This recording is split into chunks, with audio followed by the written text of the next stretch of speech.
Going to go ahead and call to order this work session for the Monroe County Board of Commissioners, June 23rd, 2021. And the first item is the annual covered bridge certification. Ms. Gregory, good morning. Morning, everyone. So this is just an annual housekeeping item where the county commissioners are required to certify the covered bridge in the county. So we have one.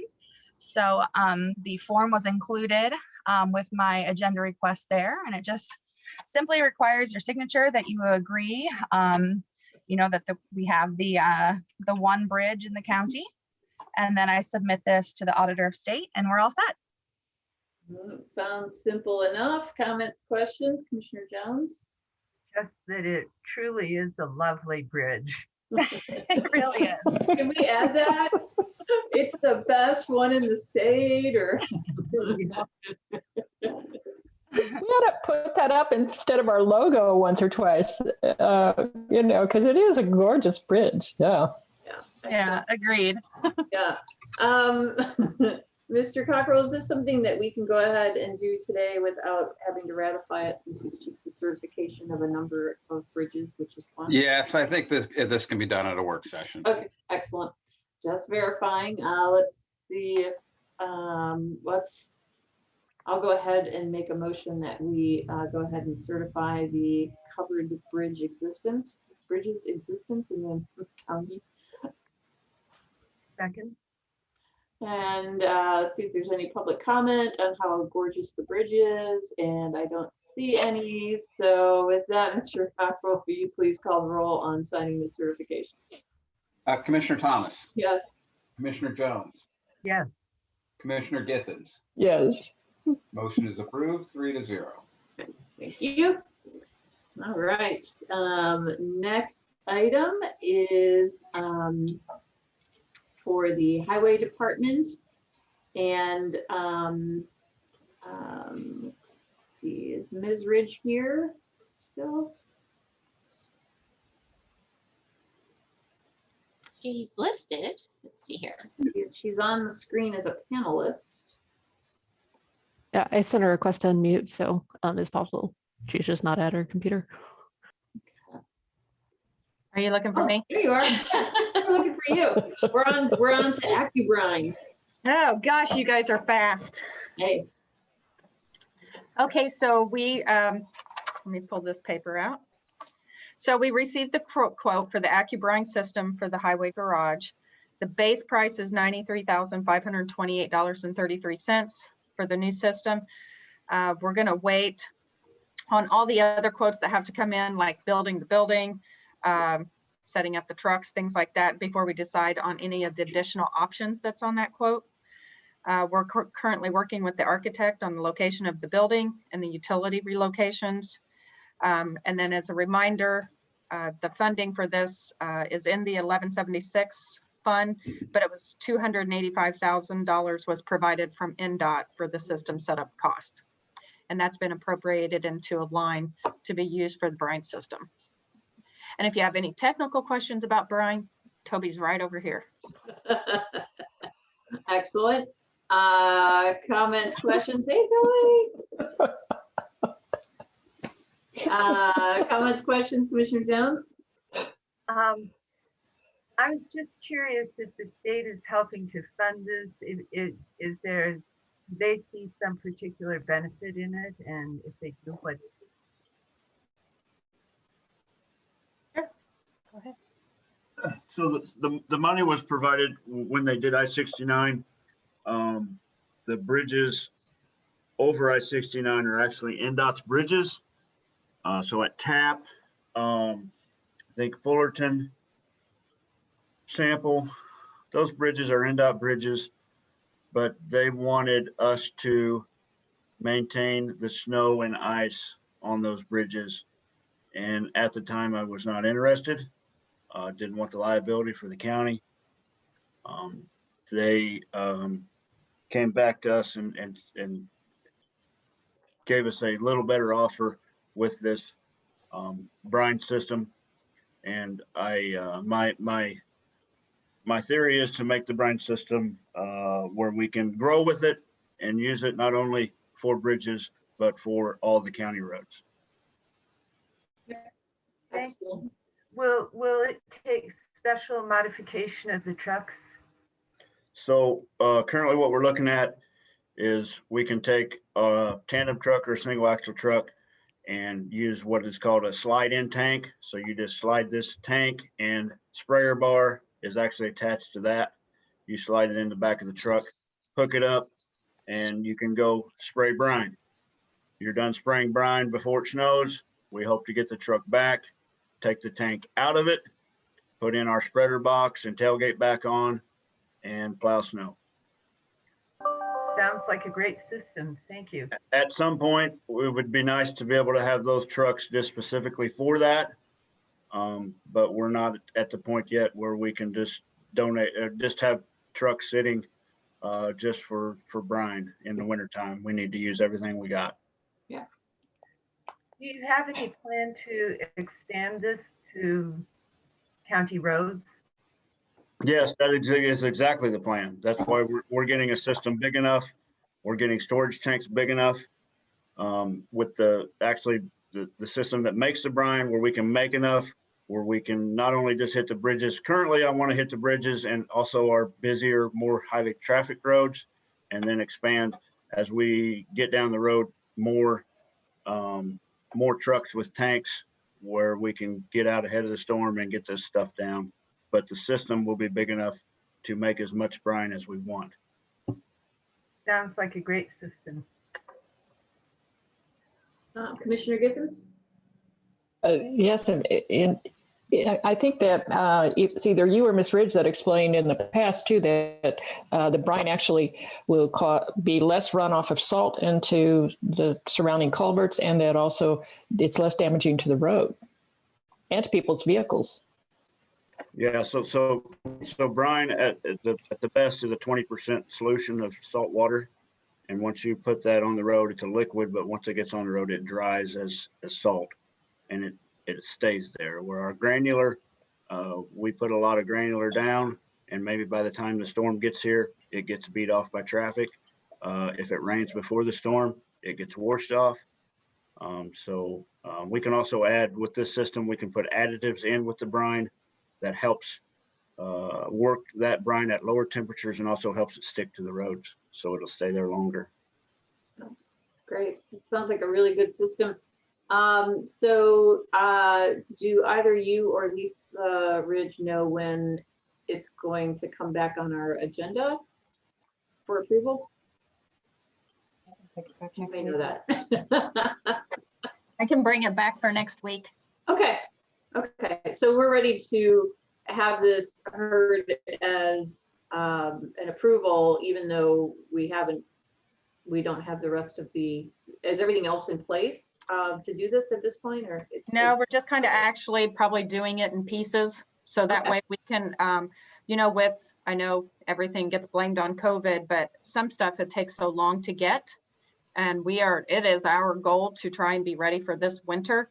So we wanted to make sure that we could get the brine system. I think they're finalizing the location, and we got the lines, what needs to be relocated out at the location where we want to install it. And basically the building is just a concrete building. There's nothing special to it. Yeah. One with a concrete floor, but we want to make sure we design the building around the system. So everything works where we have the correct utilities there. We can get in at the overhead door and load the system with salt. So there's a lot of coordination with not only purchasing the system, but designing the building. Got it. So, Excellent. and this is a quote, so we'll probably have to get an actual something for signature, an actual agreement for purchasing. So we will reach out to Cargill and see about getting the actual agreement for purchasing. So as long as it takes them to get it, but at least we're keeping it moving. Yeah. And then legal review, of course, which is yeah. Yep. Okay, excellent. All right, great. Anything else from my colleagues on this one? Okay. All I have right. one other question. Okay, sure. So just really quick, I know you guys know we're under a timeline for the Stormwater SWIFT grant application. And after I thought about it and speaking with the council, I know there's not a plan in place for the way the money is going to be spent over the next 2 years. I reached out to our consultant this morning and asked them if I could fill out the application as to saying we will use ARP funds with a letter attached that if ARP funds, if signed by you commissioners as that you support the ARP funds, but also explain the timeline of working with the council could not be met before the submission of that application, and that we would have a backup source if ARP funds were not available or approved, then we would be going to the revenue bond option of maybe just saying we are planning on using ARP funds. However, we do have a backup plan if that is not approved that way. And she said that that would work as long as maybe if I could get the commissioners to sign it since they are supportive of it. It's not obligating you to it. It's just that you support it and we do have a backup plan. Right.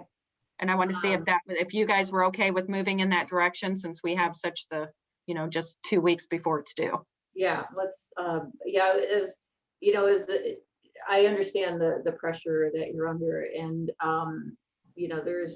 I don't see how we would get our plan done. Absolutely. Before this. And, but clearly this is an opportunity for us to double the impact of the money. I mean, the state's pretty much doing a 50-50 match offer if we get these. And that's 3 projects, which means we can move on to other ones, as you noted last night. So are my colleagues in agreement on signing such a letter? Yes, sign. Yeah, so I don't know who can get that done quickly, but I'm also. I will work on that Monday. Excellent. And then get it to you. We put ourselves on a July 1st deadline, so I'll work on that and get that. Angie, are you gone all next week? Yeah. So the only thing would be about getting signatures on it. If you get it to, who should she get it to? Is your last day Friday, Angie? Yeah. Okay, let me see if I can get something written up today and then by me or Kelsey, and then get it to you maybe first signatures and go that route. Okay. And if not, Gina. Okay. Right. Yeah. Okay, perfect. Thank you. You're welcome. We'll figure it out. I think it's too important to let this opportunity go by, and I appreciate that. I think it is a good idea to say, look, this is our backup plan since we don't have our American Rescue Plan dollars allocated yet, that this is our backup plan. And again, it's really, doubling the impact of these projects. So it's a great thing. All right. Okay. Thank you. Thank you. Angie, what else do we have? I don't see that. I don't see Greg on here. Oh, I see him on the participant list. There we go. There we go. He's getting moved over. All right. Thank you. You didn't have anything else, did you, Angie? Okay, great. Sorry, give him a second. He's moving to panelist. Sure.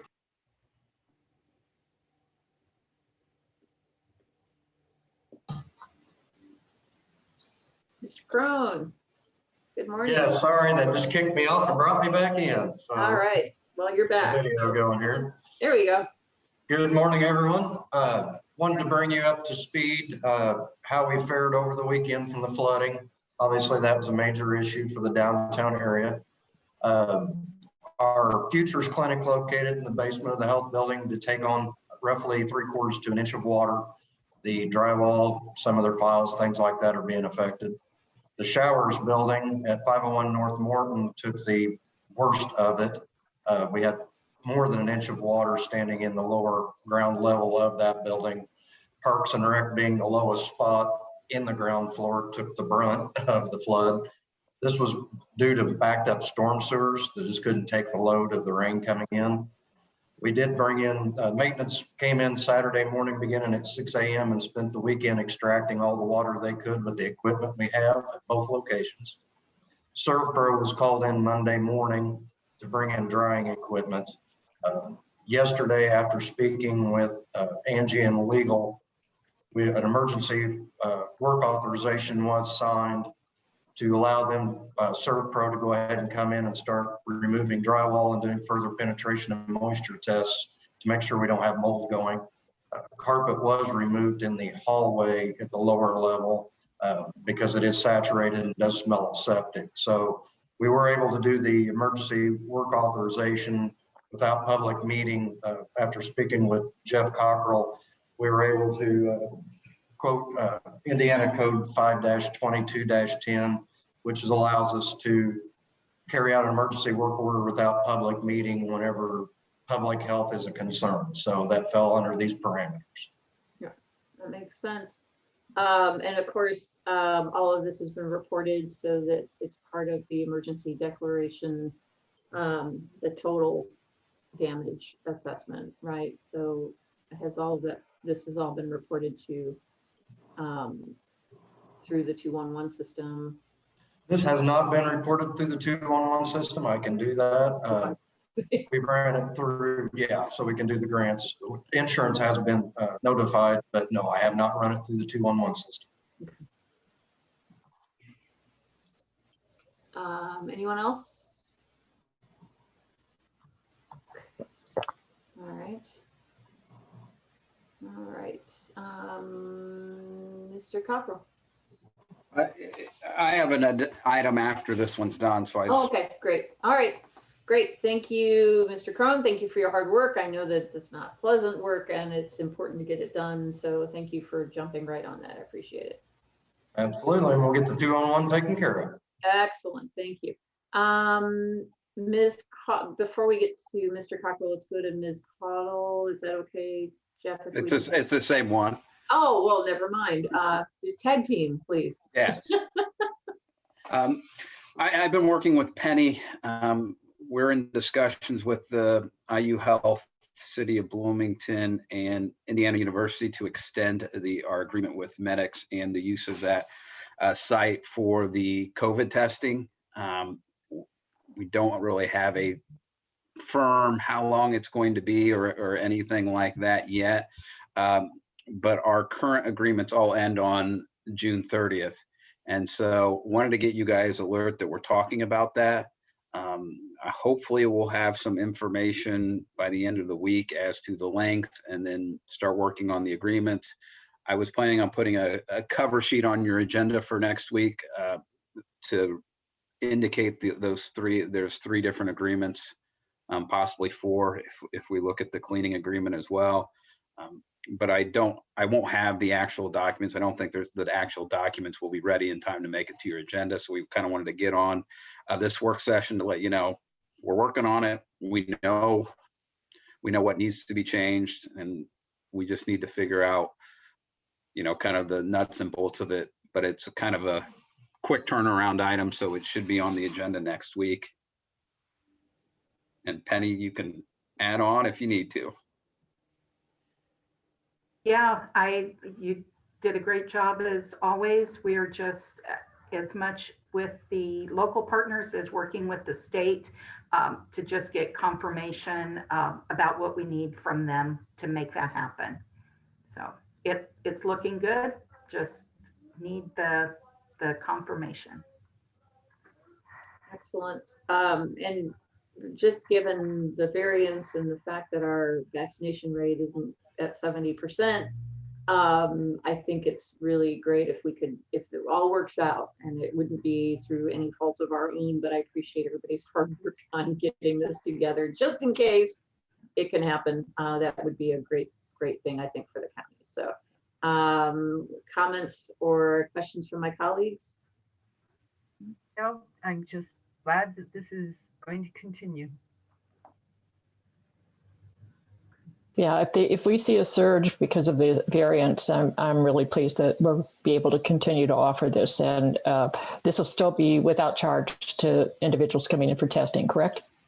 Yes, that would be the plan and part of that. There, there are pharmacies, so this is just good information. And once we know exactly what we're doing, we'll put out a release and it will include other testing information for people. Some of the pharmacies are part of the federal testing program, so the testing is free if you don't have insurance coverage, like just like vaccine, they can bill insurance for a portion. But it's otherwise free. But some of the testing that's out there is not part of that federal program, and so there is a charge for it. So it's important for people to understand that and at least be able to ask the question. So we will have all of that information to put out regardless of what happens with these agreements, but we're just trying to make sure we can do it all in one document. Excellent. Great. Thank you so much. We look forward to that hopefully happening. And anything else, Mr. Cockrell or Ms. Cottle? That covers what I wanted to make sure we got to. Okay, sounds good. My colleagues have anything else for today's work session? No. Okay. All right, so with that, we are adjourned and our next regular meeting is June 30th, 2021. All right, thanks everyone.